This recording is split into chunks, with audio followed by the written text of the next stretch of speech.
Cockroach जनता पार्टीचे जे संस्थापक आहेत अभिजित दिपके यांना देखील पोलिसांनी त्या ठिकाणांहून ताब्यात घेतलं असं समजतंय। ही दुसरी दृश्य जी आपण पाहतोय, ज्या कॉकरोच जनता पार्टीच्या नेतृत्वात खरं तर हे उपोषण सुरू होतं, हे आंदोलन सुरू होतं, हा लढा सुरू करण्यात आला होता। त्याच कॉकरोच जनता पार्टीचे जे संस्थापक आहेत अभिजित दिपके, ते देखील दिल्लीतील जंतर मंतर मैदानावर सोनम वांगचुक यांच्यासोबत आंदोलन करत होते। मोठ्या प्रमाणात त्यांच्या नेतृत्वाखाली त्या ठिकाणी विद्यार्थी जमा झाले होते, मात्र त्यांना देखील आता पोलिसांनी ताब्यात घेतल्याची ही मोठी बातमी समोर येते। दिल्ली पोलिसांकडून अभिजित दिपकेंना अटक करण्यात आल्याची ही माहिती मोठी मिळतेय।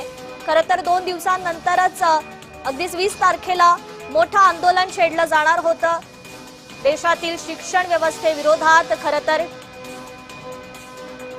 दिल्ली पोलिसांकडून अभिजित दिपकेंना आता अटक केल्याची माहिती आहे। धर्मेंद्र प्रधान यांचा राजीनामा घ्या अशी मुख्य मागणी कॉकरोच जनता पार्टीकडून करण्यात आली होती। 20 तारखेला मोठं आंदोलन छेडण्यात येणार होतं, मात्र ही दृश्य जी आपण पाहतोय ही दृश्य आहेत कॉकरोच जनता पार्टीचे संस्थापक अभिजित दिपके यांना पोलिसांनी ताब्यात घेतलेलं आहे, त्यांना अटक केल्याचं पाहायला मिळतंय। एकीकडे उपोषणाला बसलेले सोनम वांगचुक यांना अचानक उपोषण स्थळावरून हटवण्यात आलं, त्यांना रुग्णालयात दाखल करण्यात आल्याची माहिती आहे। तर दुसरीकडे ज्या कॉकरोच जनता पार्टीच्या नेतृत्वाखाली हे आंदोलन सुरू होतं, ते उपोषण सुरू होतं, त्या कॉकरोच जनता पार्टीचे संस्थापक अभिजित दिपके यांना देखील दिल्ली पोलिसांनी आता ताब्यात घेतलेलं आहे। शिक्षण खरं तर धर्मेंद्र प्रधान यांना राजीनामा देण्याची मागणी जोर धरू लागत होती।